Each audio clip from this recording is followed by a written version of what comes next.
जो नेता माने फड़फड़ होउछंती बंधा पकई देइछंती तामिलिंग पाखरे तेणु भगवान को सद्बुद्धि दिंतु उठ कंकाल जाग दुर्बल आंक कान गीत गुरा भल लगे देखा जाऊ आगामी दिन में विजेडी राजनीति कुआडे जाउछि ना आमे सेमती नुआ नुआ राजनीति करवा ना टिके अरुण साहू भाया विद्रोहर निआरे जलिबा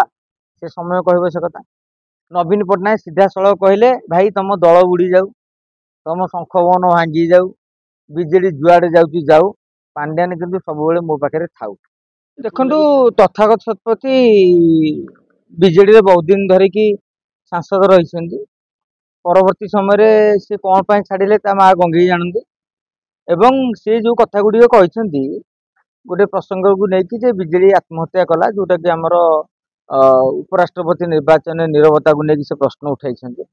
जड़े संपादक भाव में विजेडी जनता दल जन पूर्वतन राजनेता हिसाब से सी भी अनेक किसी अनुशीलन कर तो भावुची तथा बाबू निजे पांड्यानकर जो कार्यक्रम अतिष्ठ होगी दल छाड़ी जदि से किसी खोलिकी कहूना किंतु आपण खबर कागज देखिए सब पांड्यान विरोध में आजिकल खबर प्रकाश पाउछ एवं अमर शतपथी नहीं अनेक नेता आप देखिए मझे से जाजपुर ओलाशुणी गुंफा पाखे बैठक बसी नुआ आंचलिक दल गढ़ाई किंतु नुआ आंचलिक दल गढ़ाई जड़े चेहरा एजांगे मु कहीं ओडिशा राजनीति क्या देखा पाऊना मिलित भाव कले हुए तो संभवपर हो पारे किंतु एमान भितर जड़े टाणुआ चेहरा जी राज्य सारा खबर रखिंट राज्य सारा भितर किसी किसी लोक अच्छा सेमती नेता कहले आजिका दिन में आप विजय महापात्र ना नहीं पारे किंतु विजय महापात्र जितेबाला पुओ को बर्तमान पाटकुरा विधायक कर सारी विजु जनता दल सहयोग से पुओर भविष्य नष्ट करने को चाहूना तेरे सी किंतु समय देखिकी खेल कर विजय महापात्र माहिर ठीक समय से ठीक निष्पत्ति ने कहीं अतीत में बहुत थर से भूल निष्पत्ति नहीं नुआ गोटे आंचलिक दल गढ़ी विफल होती पुणी एनसीपी जाकि विजेडी माने शिकार होती चक्रव्यूह फसी जाती भाई विजय महापात्र ये नुआ आंचलिक दल गढ़ा नहीं जो असु माने ये रही छकापदा भितर सी चाहूना एवं विजु जनता दल जो नेता मैंने कहते बर्तमान से केवल असंतोष झाड़ू किंतु आप देखिए प्रथम दक्षिण ओडिशा भास्कर राव गोटे शक्त झटका देले विजु स्वाभिमान मंच गढ़िले एवं आज उपकूल देखला जन छात्र नेता हरिशंकर राउत कहले एमान कथा को कहीं विशेष लोक ग्रहण करेंगे कि एमाने पांड्यान सांगे सार सारे कहीकि बहुत क्रीम खाई माने पद पदवी पाई मामलतिकार सबू कर तेणु कहार ईप्सित लक्ष्य कौन थिला से देखिले एबे पाउनु माने आ भविष्य में पाइबुनि यही समय बीजेपी कि कांग्रेस आउ आंचलिक दल गढ़ा से रही कि ना राजनीतिक स्तर में किसी फायदा हेब कहीं एमाने जिते कहले लोक से प्रश्न पचारे आज पर्यटन शोल केमी प्रफुल्ल मल्लिक से मंत्री होते क्या से भिके पांड्यान निष्पत्ति प्रफुल्ल मल्लिक देह असुस्थ न था कि विधानसभा अधिवेशन चलता बेले भिसी से जोग दौले माने से भिसी माने विधानसभा बंद थला बेले आसिक लबी घस गप हे ठीक विधानसभा आरंभ होला बेलू जीवे भिसी से क्यों सारी निर्देश दौले सबू से पांड्यान सार करुले से पांड्यान सार पाखु महू झरुला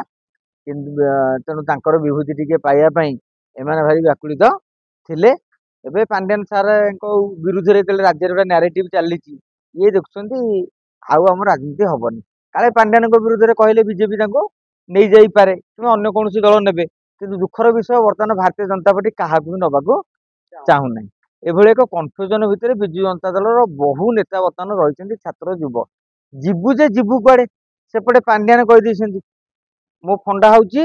इगो फास्ट पार्टी लास्ट माने मत तेल मार दल पद पदवी पाइब भविष्य में मुझे बीजेपी सांगे मेट कर सेटिंग कली ताले आपन को किसी फल पुष्प मिल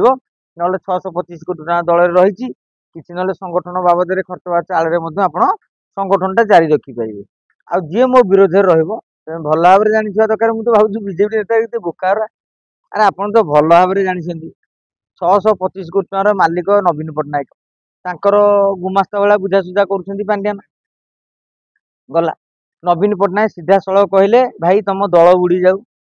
तुम शंख बन भांगी जाऊ विजेडी जुआडे जाऊँ जाऊ पांड्यान किंतु सब मो पाखे थाऊ नवीन बाबू जिते एक कही सारी ଆଉ କନफ्ୟୁଜन ହବାର କଣ ଅଛି? ଛୋଟିଆ ପିଲାଟେ ବୁଝିଦବ ଭାଇ ପାଣ୍ଡିଆନ ବିଜେଡି ରହିବେ, ତେମେ ବିରୋଧ କଲେ ସେ ବାହାରିବାର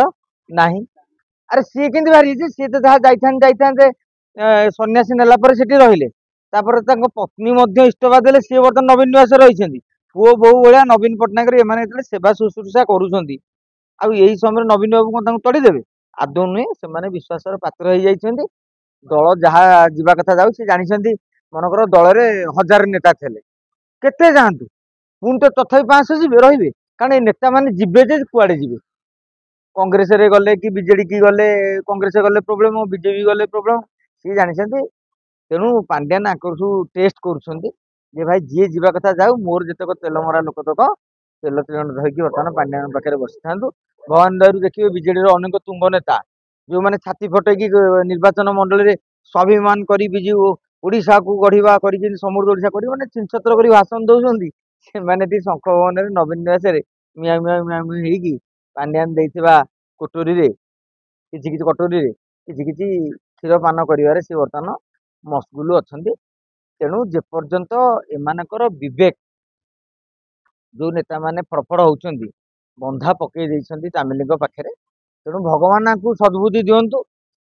ଉଠ କଙ୍କାଳ ଜାଗ ଦୁର୍ବଳ, ଆଙ୍କ କାନରେ ଗୀତ ଗୁରା ଭଲ ଲାଗିବନି। ଦେଖିବା ଯାଉ ଆଗାମୀ ଦିନରେ ବିଜେଡି ରାଜନୀତି କୁଆଡେ ଯାଉଛି, ନା ଆମେ ସେମିତି ନୂଆ ନୂଆ ରାଜନୀତି କରିବା, ନା ଟିକେ ଅରୁଣ ସାହୁଙ୍କ ଭଳିଆ ବିଦ୍ରୋହର ନିଆଁରେ ଜଳିବା, ସେ ସମୟ କହିବ ସେ କଥା।